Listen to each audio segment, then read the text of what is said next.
Pada suatu kali, bangsa itu bersungut-sungut di hadapan Tuhan tentang nasib buruk mereka. Dan ketika Tuhan mendengarnya, bangkitlah murkanya. Kemudian menyalalah api Tuhan di antara mereka dan merajalela di tepi tempat perkemahan. Lalu berteriaklah bangsa itu kepada Musa, dan Musa berdoa kepada Tuhan, maka padamlah api itu. Sebab itu orang menamai tempat itu Tabera, karena telah menyala api Tuhan di antara mereka. Orang-orang bajingan yang ada di antara mereka kemasukan nafsu rakus, dan orang Israel pun menangislah pula serta berkata, "Siapakah yang akan memberi kita makan daging? Kita teringat kepada ikan yang kita makan di Mesir dengan tidak bayar apa-apa, kepada mentimu dan semangka, bawang pre, bawang merah dan bawang putih. Tetapi sekarang kita kurus kering, tidak ada sesuatu apapun, kecuali mana ini saja yang kita lihat." Adapun mana itu seperti ketumbar dan kelihatannya seperti damar bedolah. Bangsa itu berlari kian kemari untuk memungutnya, lalu menggilingnya dengan batu kilangan atau menumbuknya dalam lumpang. Mereka memasaknya dalam periuk dan membuatnya menjadi roti bundar. Rasanya seperti rasa panganan yang digoreng. Dan apabila embun turun di tempat perkemahan pada waktu malam, maka turunlah juga mana di situ. Ketika Musa mendengar bangsa itu, yaitu orang-orang dari setiap kaum, menangis di depan pintu kemahnya, bangkitlah murka Tuhan dengan sangat. Dan hal itu dipandang jahat oleh Musa. Lalu berkatalah Musa kepada Tuhan, "Mengapa kau perlakukan hambamu ini dengan buruk? Dan mengapa aku tidak mendapat kasih karunia di matamu? Sehingga engkau membebankan kepadaku tanggung jawab atas seluruh bangsa ini. Akukah yang mengandung seluruh bangsa ini? Atau akukah yang melahirkannya? Sehingga engkau berkata kepadaku, pangkulah dia seperti pak pengasuh memangku anak yang menyusu. Berjalan ke tanah yang kau janjikan dengan bersumpah kepada nenek moyangnya. Dari manakah aku mengambil daging untuk diberikan kepada seluruh bangsa ini? Sebab mereka menangis kepadaku dengan berkata, berilah kami daging untuk dimakan. Aku seorang diri tidak dapat memikul tanggung jawab atas seluruh bangsa ini, sebab terlalu berat bagiku. Jika engkau berlaku demikian kepadaku, sebaiknya engkau membunuh aku saja. Jika aku mendapat kasih karunia di matamu, supaya aku tidak harus melihat celakaku. Lalu berfirmanlah Tuhan kepada Musa, kumpulkanlah di hadapanku dari antara para tua-tua Israel 70 orang, yang kau ketahui menjadi tua-tua bangsa dan pengatur pasukannya. Kemudian bawalah mereka ke kemah pertemuan, supaya mereka berdiri di sana bersama-sama dengan engkau. Maka aku akan turun dan berbicara dengan engkau di sana. Lalu sebagian dari roh yang hinggap padamu itu akan kuambil dan kutaruh atas mereka.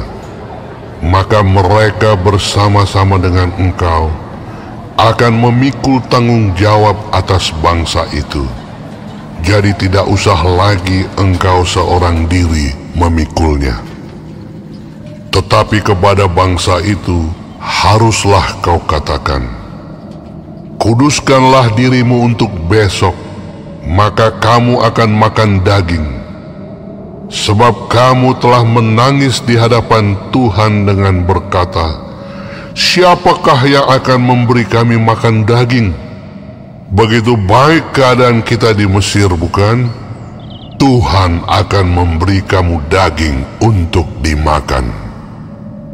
Bukan hanya 1 hari kamu akan memakannya, bukan 2 hari, bukan 5 hari, bukan 10 hari, bukan 20 hari, tetapi genap sebulan lamanya, sampai keluar dari dalam hidungmu, dan sampai kamu muak, karena kamu telah menolak Tuhan yang ada di tengah-tengah kamu, dan menangis di hadapannya dengan berkata, untuk apakah kita keluar dari Mesir?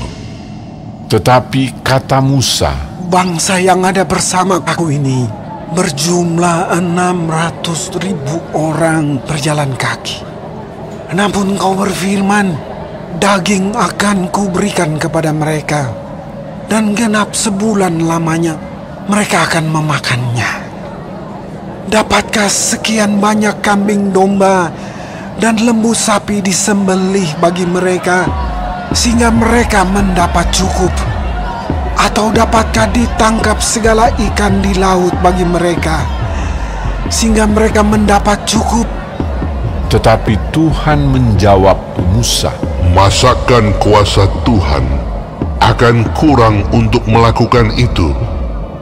Sekarang engkau akan melihat apakah firman-Ku terjadi kepadamu atau tidak. Setelah Musa datang keluar, disampaikannya firman Tuhan itu kepada bangsa itu. Ia mengumpulkan 70 orang dari para tua-tua bangsa itu dan menyuruh mereka berdiri di sekeliling kemah. Lalu turunlah Tuhan dalam awan dan berbicara kepada Musa. Kemudian diambilnya sebagian dari roh yang hinggap padanya dan ditaruhnya atas ke-70 tua-tua itu. Ketika roh itu hinggap pada mereka, kepenuhanlah mereka seperti nabi, tetapi sesudah itu tidak lagi. Masih ada 2 orang tinggal di tempat perkemahan. Yang seorang bernama Eldad, yang lain bernama Medad. Ketika roh itu hinggap pada mereka, mereka itu termasuk orang-orang yang dicatat, tetapi tidak turut pergi ke kemah. Maka kepenuhanlah mereka seperti nabi di tempat perkemahan. Lalu berlarilah seorang muda memberitahukan kepada Musa, Eldad dan Medad kepenuhan seperti nabi di tempat perkemahan. Maka menjawablah Yosua bin Nun yang sejak mudanya menjadi abdi Musa, Tuanku Musa, cegahlah mereka. Tetapi Musa berkata kepadanya, apakah engkau begitu giat mendukung diriku? Kalau seluruh umat Tuhan menjadi nabi, oleh karena Tuhan memberi rohnya hinggap kepada mereka. Kemudian kembalilah Musa ke tempat perkemahan, dia dan para tua-tua Israel. Lalu bertiuplah angin yang dari Tuhan asalnya. Dibawanyalah burung-burung puyuh dari sebelah laut dan dihamburkannya ke atas tempat perkemahan dan di sekelilingnya, kira-kira sehari perjalanan jauhnya ke segala penjuru, dan kira-kira 2 hasta tingginya dari atas muka bumi.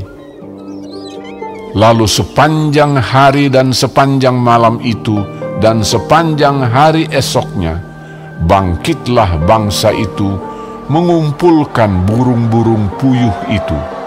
Setiap orang sedikit-dikitnya mengumpulkan 10 homer. Kemudian mereka menyebarkannya lebar-lebar sekeliling tempat perkemahan. Selagi daging itu ada di mulut mereka, sebelum dikunyah, maka bangkitlah murka Tuhan terhadap bangsa itu, dan Tuhan memukul bangsa itu dengan suatu tulah yang sangat besar. Sebab itu dinamailah tempat itu Kibrot Ta'awa, karena di sanalah dikuburkan orang-orang yang bernafsu rakus. Dari Kibrot Ta'awa berangkatlah bangsa itu ke Hazerot, dan mereka tinggal di situ.